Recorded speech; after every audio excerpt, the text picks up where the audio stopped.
Let's talk about something crucial, something that shapes how millions of people think, vote, and see the world. I'm talking about the architecture of propaganda, the system that turns pure fiction into political fact.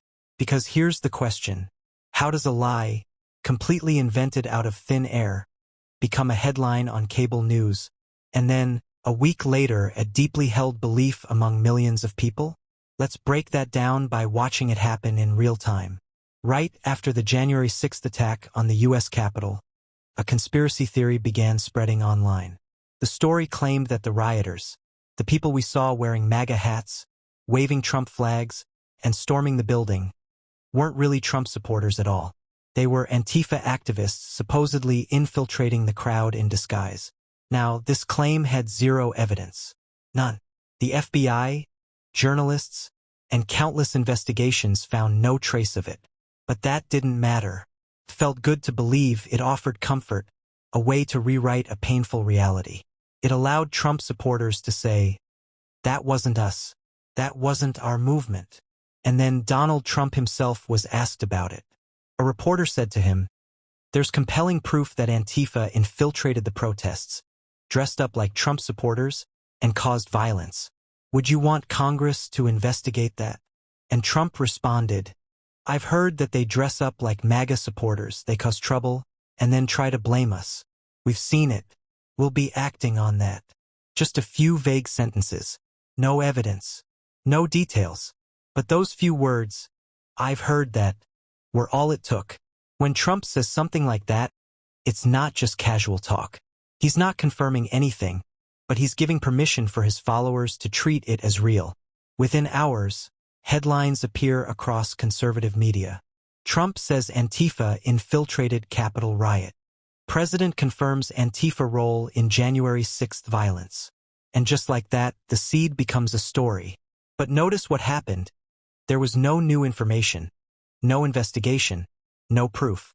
It's just Trump repeating something he heard. That's the beauty of propaganda. It doesn't need facts. It needs authority. Trump's words act like a spark, and his media ecosystem, Newsmax, Gateway Pundit, talk radio hosts, Twitter influencers, they're the gasoline. Suddenly, social media lights up with memes, videos, and angry posts. Clips are taken out of context, headlines are exaggerated, and the idea begins to spread. And because so many people are talking about it, it starts to feel true. That's one of the oldest psychological tricks in propaganda: repetition. Say something enough times and it becomes familiar.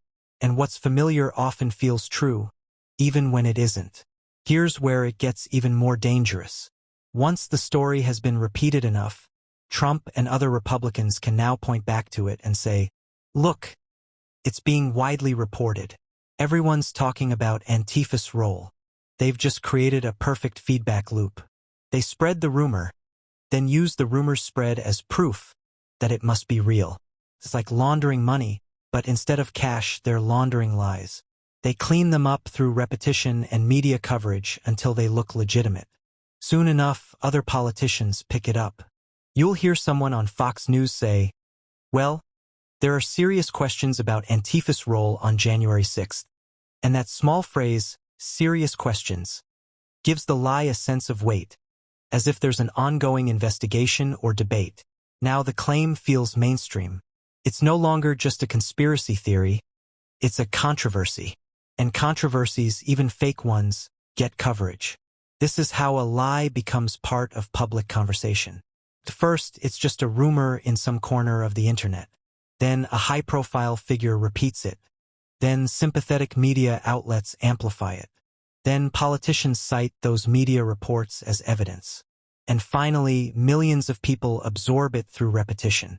By the time it reaches the average person scrolling on Facebook or TikTok, the lie has traveled so far that the origin is long forgotten. All they see is the echo, the familiar phrases, the confident tone, the sense that everyone knows. And in that moment, fiction becomes consensus. Propaganda doesn't work because people are stupid. It works because it taps into emotion, fear, outrage, belonging, and identity. When people hear something that defends their group or attacks the enemy, they're less likely to question it. If you already believe the media lies to you, and someone you trust, like Trump, says, I've heard this. It fits your worldview. Feels right. That's how belief spreads. Propaganda isn't about convincing you with facts. It's about giving you something to feel certain about. And in polarized politics, certainty is addictive. It simplifies the world. Tells you who's good, who's evil, and who to blame. This system, the right-wing media ecosystem, feeds itself. It's self-sustaining, self-referential, and self-protecting. When a new conspiracy pops up, it gets amplified by influencers and outlets that all share the same audience. They quote each other, retweet each other, cite each other's articles, and because of that constant cross-reference, it creates the illusion of consensus. If Newsmax, the Gateway Pundit, and 20 right-wing Twitter accounts all say the same thing, it feels like independent confirmation, but it's really just one story bouncing around inside a closed system.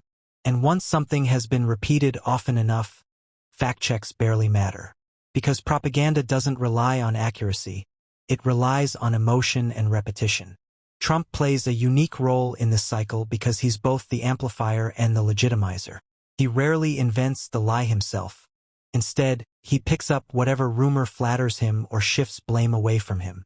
If the lie protects his image or hurts his enemies, he'll repeat it, not as fact, but as a thing people are saying.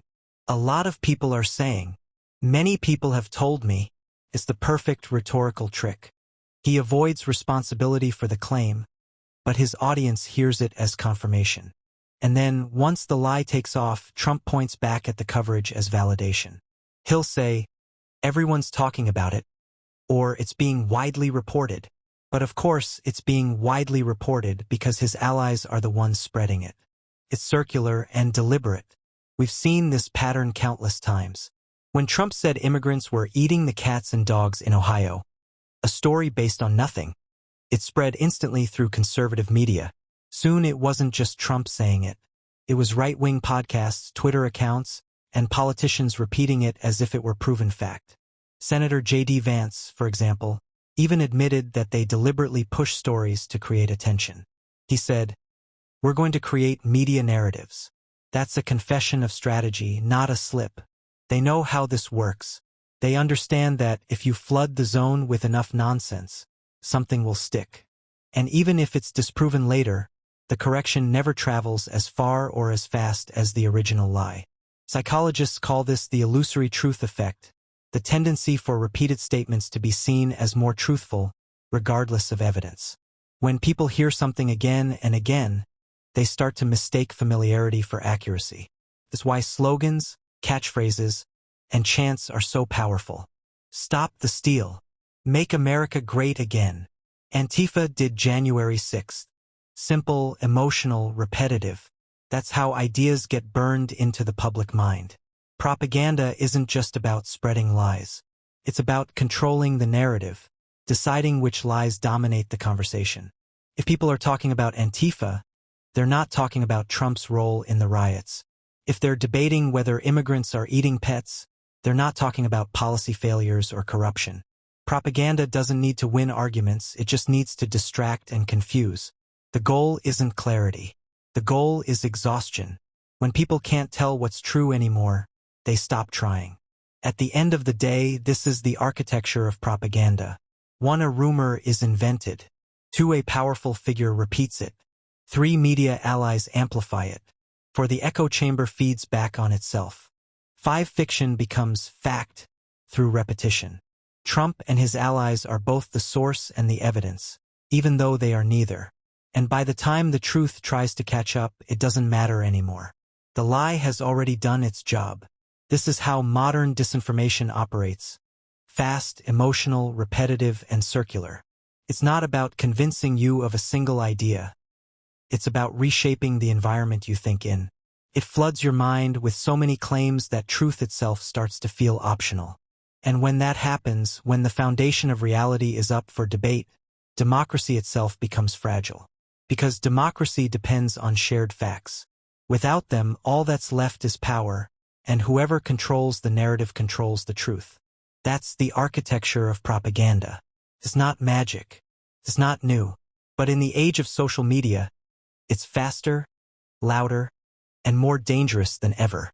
The architecture of propaganda only stands if we keep building it, with our clicks, our shares, our silence. But the moment we stop feeding it, it collapses. So listen carefully. Question everything, even when it feels comfortable. Because the truth doesn't vanish overnight. It fades when we stop looking for it.